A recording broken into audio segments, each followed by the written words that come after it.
నమస్తే, వీటీవీ ప్రైమ్కి స్వాగతం. ఆంధ్రప్రదేశ్లో జరుగుతున్నటువంటి ఒక దౌర్జన్యకాండ, అరాచకాలు, అక్రమాలు, అవినీతి వీటన్నిటి మీద వైసీపీ పోరాటం చేయాలని ప్రయత్నం చేస్తుంది. కానీ వాళ్ళ మీద తప్పుడు కేసులు బనాయించడం, నోరెత్తితే వాళ్ళని వెంటపడి వేటాడి బెదిరించడం ఇవి జరుగుతున్న నేపథ్యంలో ఒక కొంగొత్త, అది అంటే కొత్త అయితే కాదు కానీ ఆంధ్రప్రదేశ్లో ఒక కొత్త ఉద్యమానికి ఈ కుర్రాడు శ్రీకారం చుట్టాడని చెప్పాలి. భూమన కరుణాకర్ రెడ్డి కుమారుడు భూమన అభినయ్ చాలా అద్భుతంగా విజిల్ బ్లోయర్ ఉద్యమాన్ని పైకి తీసుకొచ్చాడు. నిజంగా ఇవాళ ఆంధ్రప్రదేశ్కి కావాల్సింది కూడా అదే.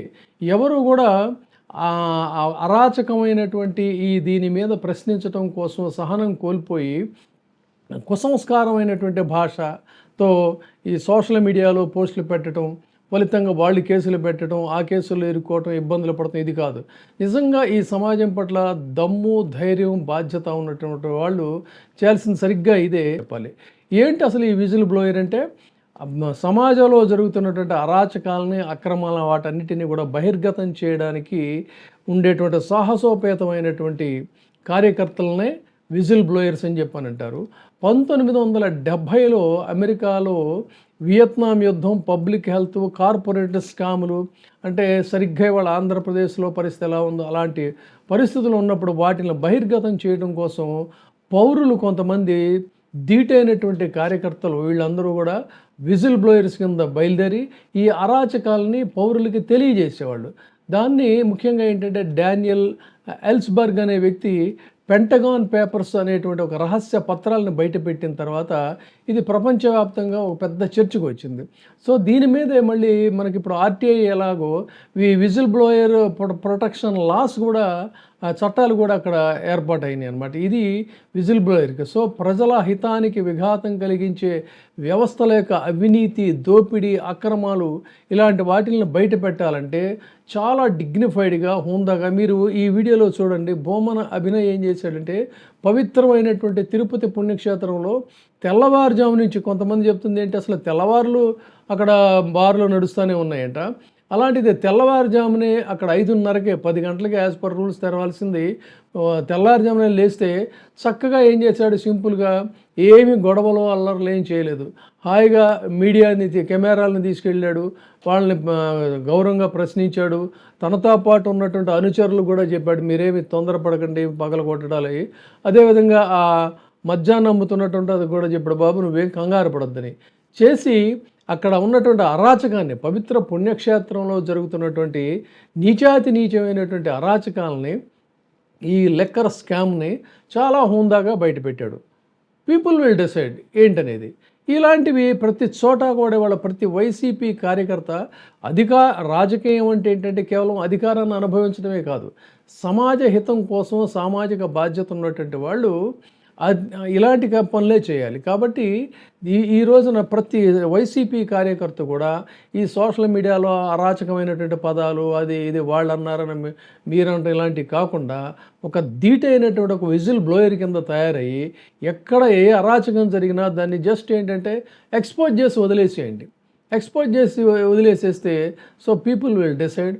ఇవాళ అలాంటి ఒక మంచి సరికొత్త హోందాగా ఒక ఉద్యమానికి శ్రీకారం చుట్టాడు అభినయ్. అందుకని నేను ఖచ్చితంగా అతన్ని కంగ్రాచులేట్ చేస్తూ, గతంలో ఆర్టీఐ కూడా ఒక దశలో మంచి ఉద్యమంగా వెలుగొందింది. ఆ విధంగా అటు సరే ఆర్టీఐకి కోరలు లేకుండా చేశారు కాబట్టి ఇప్పుడు చేయగలిగింది ఏంటంటే కేవలం విజిల్ బ్లోయర్ ఉద్యమాన్ని ముందుకు తీసుకురావాలి.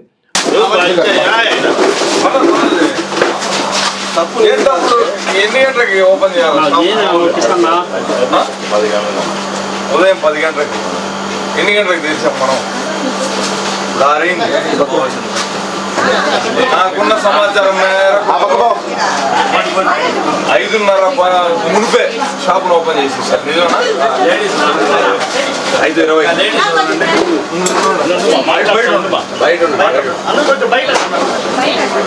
ఏది డ్యామేజ్ చేయండి షాపుని. అంటే మీరు ఎవరు కూడా మాట్లాడడం నీకేం ఇబ్బంది ఏం లేదు, నేను చేయబోము. సో రోజు ఇదే సంతు కదా, ప్రతిరోజు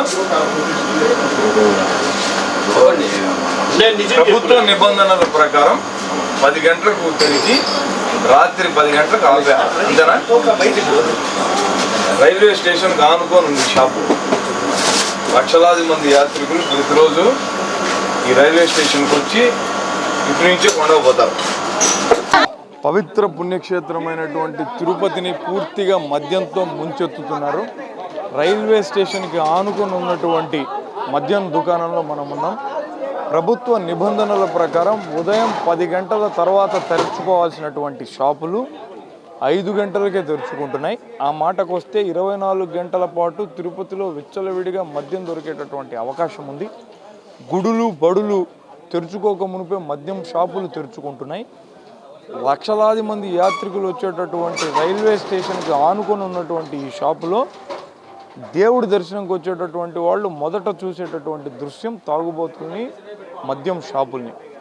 ఇక్కడ ఉన్నటువంటి వాళ్ళు బయట నుంచి వచ్చినటువంటి వ్యక్తులు కూడా 2-3 మాట్లాడినారు. మేము దర్శనానికని వచ్చినాం, కానీ దిగంగానే మద్యం షాపును చూసి ఇక్కడికే వచ్చి తాగుతున్నాం అని చెప్పి తెంపారిగా చెప్తున్నారు. ఇది కేవలం ఇక్కడ మాత్రమే కాదు, తిరుపతిలో ఉన్నటువంటి అన్ని షాపుల పరిస్థితి ఇలానే ఉంది. పర్మిట్ రూములకు పర్మిషన్లు లేవు అని పేపర్లకే పరిమితమైనాయి, కానీ ఇక్కడ చూస్తే పెద్ద బార్ల సెటపే ప్రతి మద్యం షాప్ దగ్గర వెలిసి ఉంది. పుణ్యక్షేత్రమైనటువంటి తిరుపతిలోనే ఇలాంటి పరిస్థితులు ఉంటే రాష్ట్ర వ్యాప్తంగా మిగతా షాపులు ఎలా ఉన్నాయో ఒకసారి ఆలోచించవచ్చు. ఈ క్షేత్రస్థాయిలో ఉన్నటువంటి నిజాలను కప్పిపుచ్చాలన్న ఉద్దేశంతో మద్యం కుంభకోణం అన్నటువంటి పేరును తీసుకుని వచ్చి వైఎస్ఆర్ కాంగ్రెస్ పార్టీ నాయకులను టార్గెట్ చేసి రాజకీయ ప్రతీకార చర్యల్లో భాగంగా వాళ్ళందరినీ కూడా అరెస్టులు చేస్తున్నారు. మరి నిజానికి గ్రౌండ్ లెవెల్లో జరుగుతున్నది ఏంటి? మీకు సంబంధించినటువంటి టీడీపీ నాయకులు కార్యకర్తలకు ఇష్టం వచ్చినట్టుగా మద్యం షాపులు కేటాయించుకొని పర్మిట్ రూములు లేకపోయినా వాటిని బార్లుగా మార్చేయమని అనధికారికంగా చెప్పుకొని ఇష్టం వచ్చినట్టుగా మద్యాన్ని అమ్మిస్తూ ఆ డబ్బునంతా కూడా మీ జేబులోకి వేసుకుంటూ, పైగా ఆ రోజుల్లో చాలా నియంత్రణ పరిస్థితుల్లో ఉన్నటువంటి మద్యం అమ్మకాలను కాస్త ఇప్పుడు విపరీతంగా పెంచేస్తూ మీరు చేస్తున్నటువంటి ఈ చర్యల కారణంగా ప్రజల ఆరోగ్యానికి నష్టం వస్తుంది.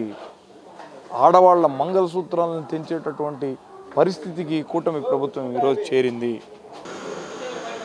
ఎవరు ఎక్సైజ్ వాళ్ళు కానీ అబ్జెక్ట్ చేసింది కానీ ఇలాంటివి ఏం జరగలే, రారు, అంతే కదా? మామూలు ఇస్తున్నారు వాళ్ళు, ఎందుకు వస్తారు? ఎవరు షాప్ ఓనర్? ఎవరు? ఏ రోజునా?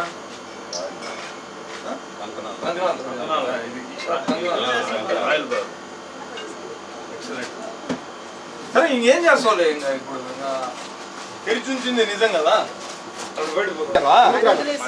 ఇప్పుడే దిగినారా? ఎప్పుడు దిగినారు? ఎన్ని గంటలకు దిగినారు? దర్శనానికి వచ్చావా? గుండు కంటే మునుపు వీడు వచ్చి మంది వేస్తున్నావు.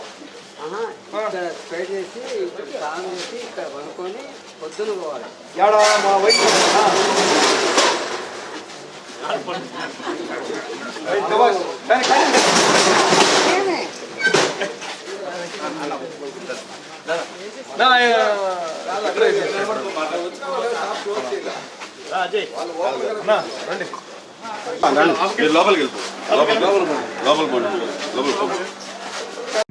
ఇప్పుడే సబ్స్క్రైబ్ చేయండి, లైక్ చేయండి, షేర్ చేయండి.